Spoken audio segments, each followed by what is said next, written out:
black mail-order bride is humiliated by his mother until he disowns his entire family for her. What would you do if you had to choose between the family you were born into and the love you chose? If the people who raised you demanded you abandon the woman who completed you? In the unforgiving social landscape of 1892 Montana, where family meant everything and a black woman's dignity meant nothing to those who held power, one man would face an impossible choice. Before we discover how love forced a reckoning that shattered a powerful family and rebuilt it on foundations of respect and equality, take a moment to support this channel. If you believe that chosen love sometimes requires standing against blood, that respect is non-negotiable, and that real family honors rather than humiliates, hit that like button, subscribe, and tell us in the comments about a time you had to stand up for someone you loved against family pressure. Now let's journey to the Montana Territory, where a man named James Thornton is about to learn that love means choosing, and sometimes choosing means losing everything you thought defined you. The letter had been clear: seeking an educated woman of strong character for companionship and partnership. Race is of no concern. Intellectual compatibility and mutual respect are paramount. Grace Morrison had read those words a dozen times before responding. At 28, she was a school teacher in Philadelphia with excellent credentials, a sharp mind, and skin the color of rich mahogany. She'd grown up in a family that valued education, had attended one of the few colleges that accepted black women, and had spent 5 years teaching children of all colors in a progressive Quaker school. She'd also spent 5 years watching potential suitors recoil when they realized she was too educated, too confident, too everything for a woman, let alone a black woman. When James Thornton's advertisement appeared, emphasizing intellect over appearance, she dared to hope. Their correspondence had been extensive. James wrote beautifully about philosophy, literature, and his dreams for his ranch. He described himself as 32, university-educated despite his father's objections, and determined to build a life based on reason and partnership rather than convention. He'd mentioned that his family was traditional, but that he valued progress over prejudice. What he hadn't mentioned was that his family was the Thornton family, one of the wealthiest and most powerful dynasties in Montana Territory. That his father, Marcus Thornton, owned 3 massive ranches and half the businesses in Helena. That his mother, Victoria Thornton, was society's queen, a woman who'd built her entire identity on family lineage, social standing, and the rigid enforcement of racial hierarchies. Grace learned all this when she stepped off the train in Helena and saw James waiting on the platform, tall, handsome, well-dressed, standing beside a woman who looked at Grace with such naked horror that Grace almost got back on the train. "Miss Morrison," James said, his voice warm even as tension radiated from the woman beside him. "Welcome to Montana. I'm James Thornton, and this is my mother, Victoria Thornton. Mother insisted on accompanying me." Victoria Thornton was 50, impeccably dressed, with steel gray hair and eyes like chips of ice. She looked Grace up and down as if examining livestock and finding it diseased. "You're black," Victoria said flatly. "I am," Grace replied, her voice steady despite her racing heart. "As I mentioned in my initial letter to your son." "James," Victoria turned to her son, ignoring Grace completely. "This is unacceptable. Send her back immediately." "Mother, we discussed this." "We discussed nothing. You told me you'd found a suitable bride. This," she gestured at Grace as if she were an object, "is not suitable. It's an abomination." Grace felt the familiar burn of humiliation, but she kept her chin high. She'd faced this before. She could walk away with her dignity intact. But James stepped forward, positioning himself beside Grace. "Mother, Miss Morrison is exactly who I described in my letters. Educated, accomplished, and intelligent. The color of her skin is irrelevant." "Irrelevant?" Victoria's voice rose. "You think bringing a Negro into the Thornton family is irrelevant? What will people say? What will society think?" "I don't care what they think." James's voice was firm. He turned to Grace. "Miss Morrison, Grace, I apologize for my mother's rudeness. If you'll still have me after this appalling introduction, I would be honored if you'd consent to marry me as we discussed. Grace studied his face. She saw sincerity there and anger at his mother's behavior. But she also saw something he didn't fully understand, that this battle had only begun. Mr. Thornton, she said carefully, perhaps we should discuss this privately before making any decisions. There's nothing to discuss, Victoria interjected. James, if you go through with this, you'll be disowned. Your father will cut you off without a penny. You'll lose your inheritance, your position, everything. Then I'll lose it, James said quietly. But Grace heard the slight tremor in his voice, the weight of what he was saying. Mr. Thornton, James, I think we need to talk, alone. They walked to a cafe on the edge of town, away from curious stares. Over coffee, Grace spoke honestly. I won't be the reason you lose your family. You're not the reason. Their prejudice is the reason. James, be realistic. Your mother just threatened to disown you. Your father, whom you haven't even met yet, apparently controls your livelihood. Are you prepared to give up everything? James was quiet for a long moment. I thought I was. But I admit, hearing her say it so baldly, he met Grace's eyes. I don't want to lose my family, but I also don't want to lose you. You barely know me. I know your mind. I know your heart from your letters. I know that you're the person I've been waiting for. He reached across the table, then hesitated. May I? Grace placed her hand in his. His skin was pale against hers, but his grip was warm and steady. What if we wait? James suggested. Let me talk to my father, try to make him understand. My mother is, emotional. But my father is a businessman. If I present this rationally, James? Grace's voice was gentle but firm. Your father won't be rational about this.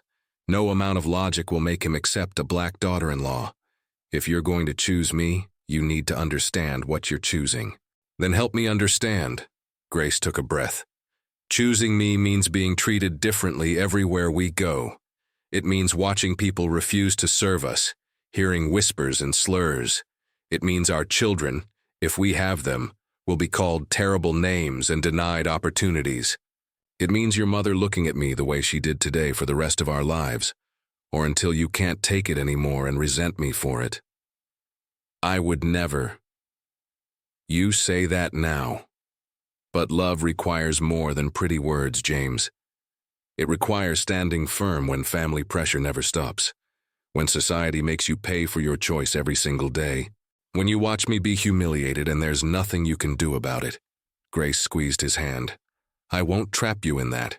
Go talk to your family. See if there's a way forward. If there isn't, I'll go back to Philadelphia with no hard feelings. James wanted to protest, but Grace's steady gaze told him she meant it.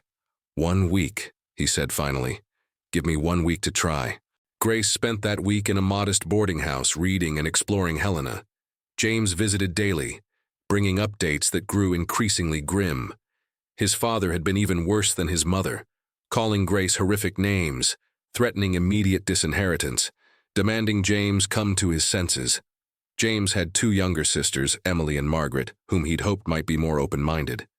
Emily, 23, had been horrified. Margaret, 18, had been curious but ultimately bowed to parental pressure.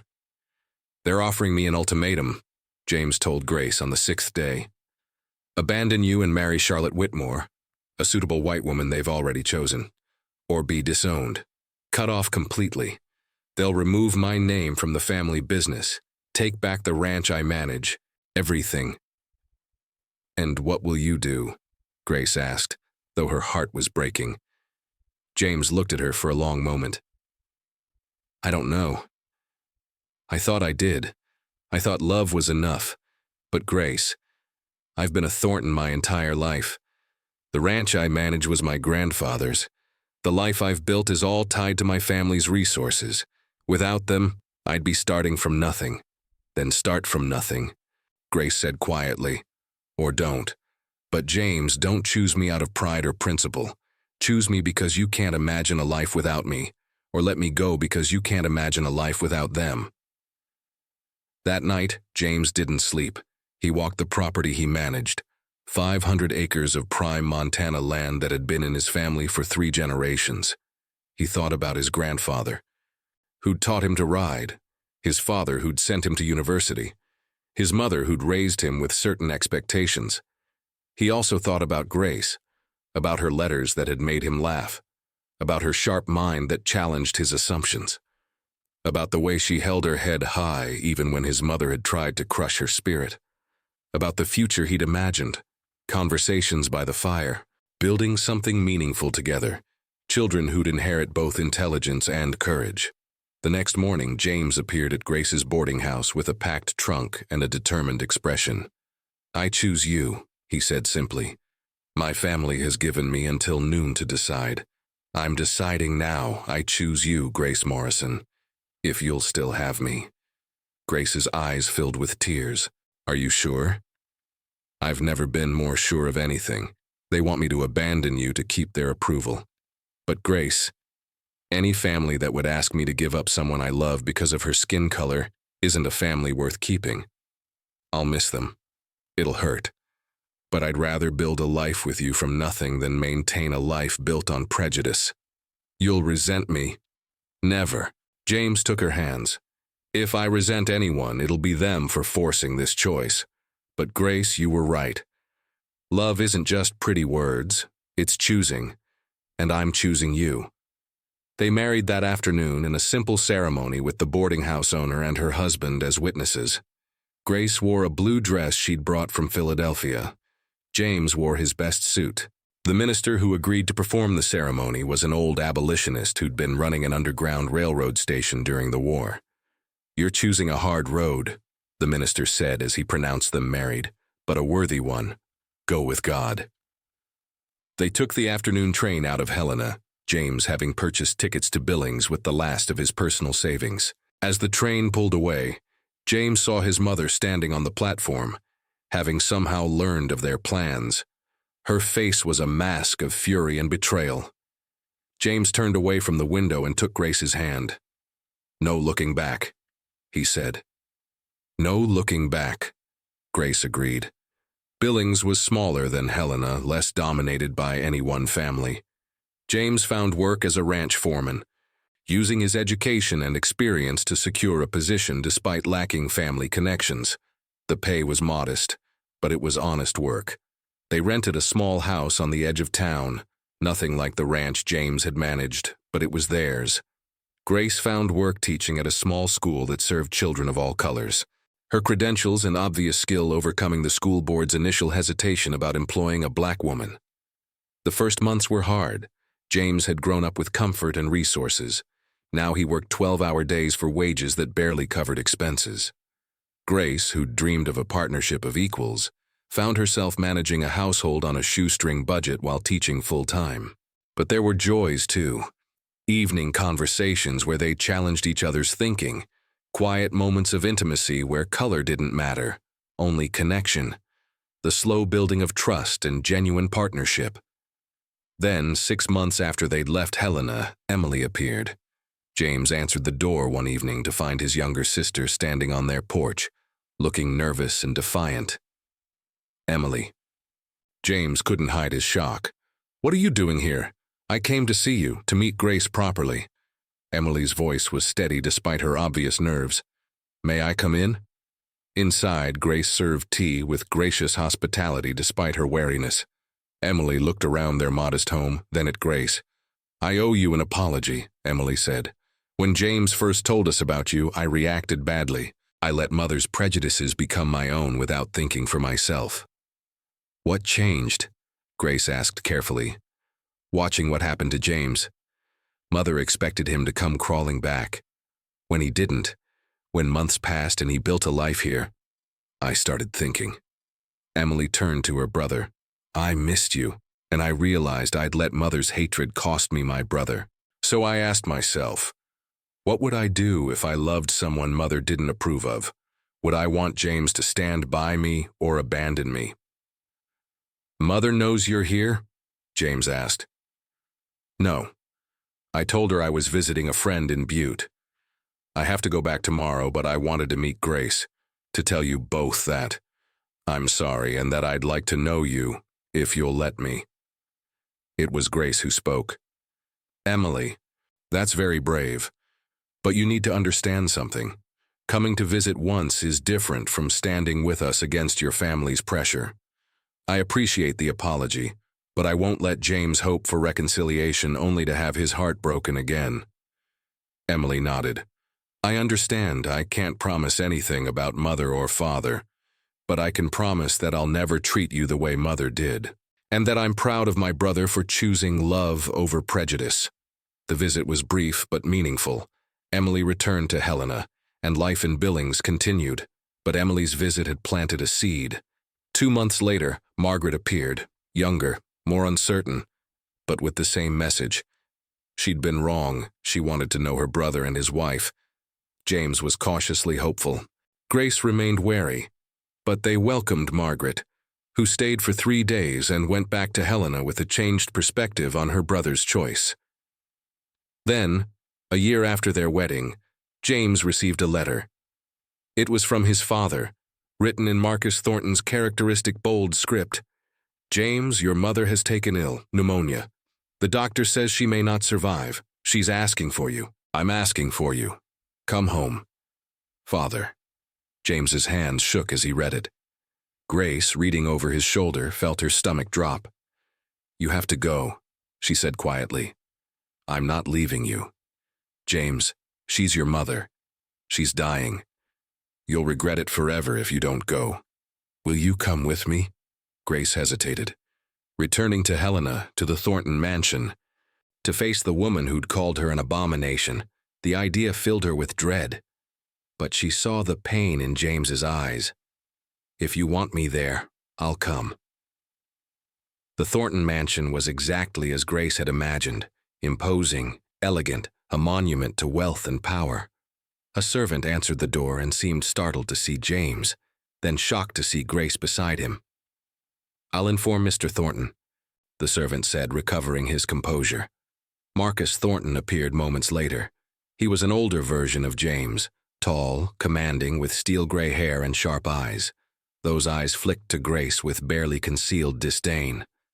"James, you came. How is she?" James asked. "Weak, feverish. The doctor isn't optimistic." Marcus finally addressed Grace directly, his tone cold. "You should wait in the kitchen while James visits his mother." "No." James's voice was firm. "Grace is my wife. She stays with me, or I leave." Marcus's jaw tightened, but he nodded curtly. They climbed the stairs to a spacious bedroom where Victoria Thornton lay in a massive bed, looking small and pale against white linens. "James." Victoria's voice was weak but carried the same imperious tone. Then she saw Grace and her face twisted. "You brought her? Here?" "Mother, Grace is my wife. Get her out. Get that woman out of my sight." James stood frozen between his dying mother and his wife. Grace touched his arm gently. "I'll wait downstairs," she said quietly. "No," James said firmly. He turned to his mother. "Mother, I came because you're ill and I was worried, but I won't hide my wife or treat her as less than she is. If you want me here, you accept both of us." "Never." Victoria's voice was stronger now, fueled by anger. "I'd rather die than accept that. That Negro as my daughter-in-law. You've disgraced this family, James. Disgraced your father's name, your grandfather's legacy. All for what?" "For her." "Yes," James said simply. "For her. Because she's worth more than all your pride and prejudice combined. Because love matters more than society's approval. Because Grace has shown me more humanity and grace in 1 year than you've shown in my entire lifetime." "Get out," Victoria hissed. "Both of you, get out of my house." "Gladly." James took Grace's hand. "I came because I thought you were dying and might have had time to reflect on your choices. I see I was wrong. I hope you recover, Mother. But I won't subject my wife to your hatred again. If you ever want to see me, you know where to find me. But you'll have to accept Grace as my wife and treat her with respect." They'd made it halfway down the stairs when Marcus called out, "James, wait." Father and son faced each other in the grand hallway. Marcus looked at Grace, then at his son, and something shifted in his expression. "She really means that much to you?" Marcus asked. "Everything," James replied. "She's my partner, my best friend, the person who makes me want to be better." "Yes, Father, she means everything." Marcus was quiet for a long moment. "Your mother may not survive this illness. If she doesn't, she'll die hating you for your choice. Can you live with that?" "Can you?" James countered. "Can you live with losing your son over pride? Because that's what this is, Father. Not principle or tradition or family honor. Just pride. The inability to admit that you're wrong about who deserves respect and who doesn't. I built everything we have. By stepping on people who looked like Grace. By benefiting from a system that told her she was less than human while telling you that you were superior simply for being born white." James's voice was passionate now. "I'm proud of being your son, Father. I learned from you. You taught me about business, about ranching, about hard work. But you also taught me, without meaning to, about the cost of prejudice. I've watched you treat good people terribly because of their skin color. I won't perpetuate that." Grace stepped forward. "Mr. Thornton, I don't want James estranged from his family, but I also won't beg for acceptance that should never have been withheld. If you can't respect me as your son's chosen partner, if you can't even be civil to me, then yes, stay away from us. We'll build our own family, one based on love and mutual respect." "You're very confident for someone in your position," Marcus said. "My position?" Grace met his eyes steadily. "I'm a college-educated teacher married to a man who loves me. What exactly is my position? You're a Negro married to a white man. That's not a position, it's a transgression. Against what? God? I assure you our minister disagreed. Society? Society also once said slavery was acceptable. Should we value their opinion?" Grace's voice remained calm. "Or against you? Against your comfort with a world where people like me know our place?" Marcus stared at her, clearly unused to being challenged so directly, especially by a black woman. "You have courage, I'll give you that," he said finally. "I have dignity," Grace corrected, "and I won't apologize for it." The standoff was interrupted by a scream from upstairs. They rushed back to find Victoria convulsing, the doctor bending over her. The next hour was chaos. More doctors summoned, Emily and Margaret arriving in tears, servants running.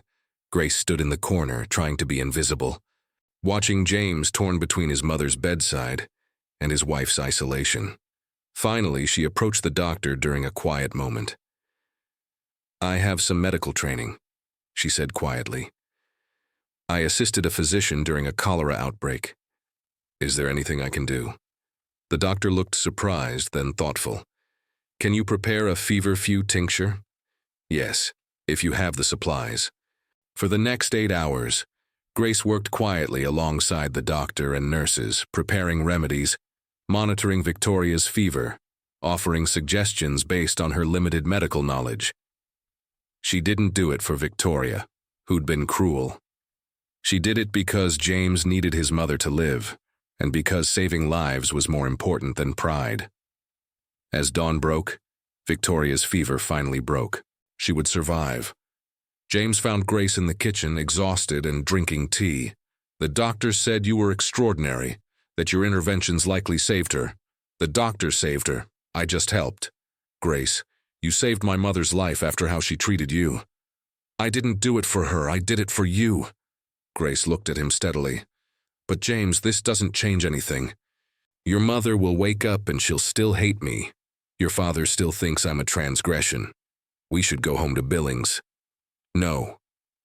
They turned to find Marcus in the doorway. He looked exhausted, older somehow. "No," he repeated. "You're not going back to Billings, not yet."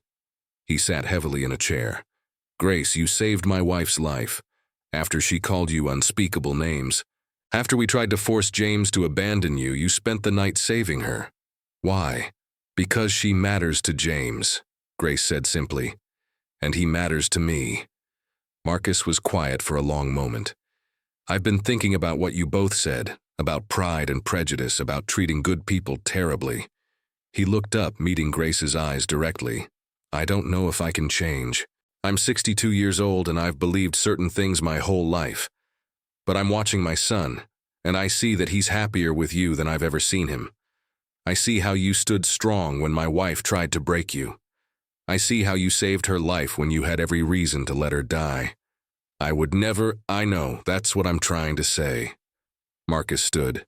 I can't promise I'll be perfect. I can't promise my wife will ever accept you. But I can promise that I'll try, and that I'll never ask James to choose between his family and his wife again. Because Grace, whether I like it or not, you are his family now. And I'd rather have my son in my life with you than lose him forever because of my pride. It wasn't a dramatic reconciliation. Marcus didn't suddenly shed decades of prejudice. Victoria, when she recovered, remained cold to Grace, though she never again called her names or demanded her removal. But slowly, achingly slowly, things changed. Emily and Margaret became regular visitors to Billings, genuine friends to both James and Grace. They brought nephews and nieces as they married and started families, teaching the next generation that Aunt Grace was as much family as anyone. Marcus began consulting James on business matters again, asking his advice, eventually offering him a partnership in a new venture, separate from the main family holdings, something James and Grace could build together without being beholden to Thornton prejudices. Most remarkably, Marcus started reading books Grace recommended, about the history of race in America, about the intelligence and capability he'd spent his life denying.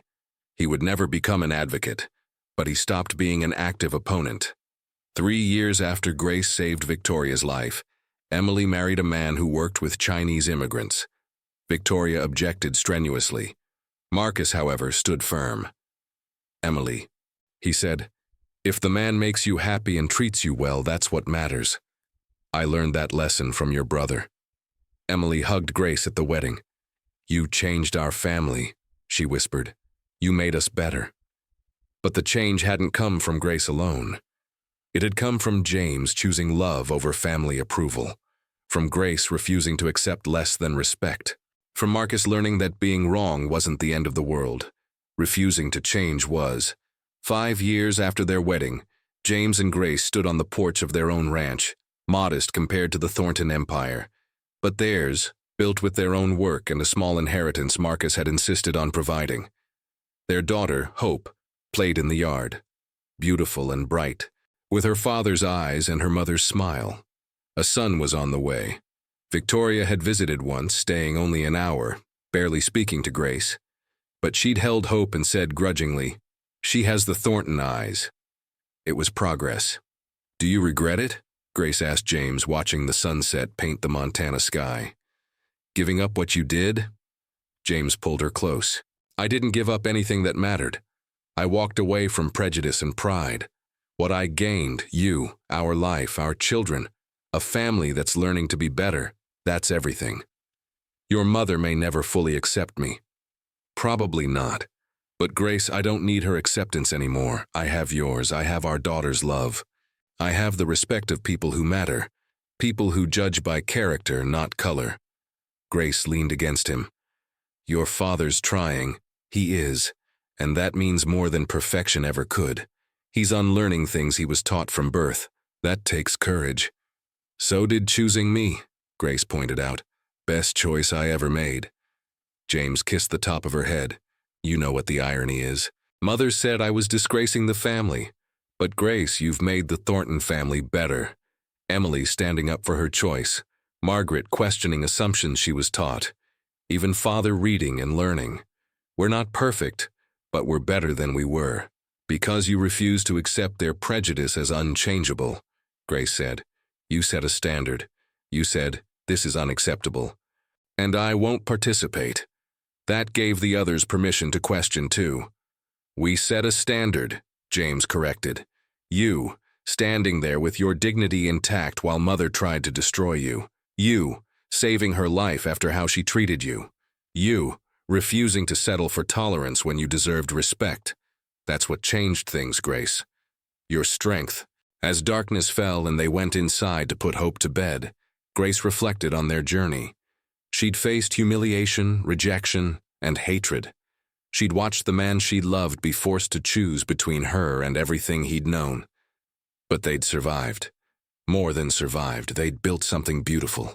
A marriage based on mutual respect. A family that was slowly learning. Children who would grow up knowing that love transcends color, that dignity isn't granted by others but claimed for yourself. The road had been hard. Grace still faced prejudice in town. Victoria would probably die never fully accepting her. There were people who called their marriage an abomination, their children mongrels. But every morning, Grace woke up beside a man who'd given up everything for her, who'd looked at his family's ultimatum and chosen love, who'd spent 5 years proving that choice was right. And every evening, they'd stand on their porch together, watching the sunset, knowing that the life they'd built, hard-won and precious, was worth every sacrifice. Because sometimes love means choosing. Sometimes family means walking away from blood to protect chosen bonds.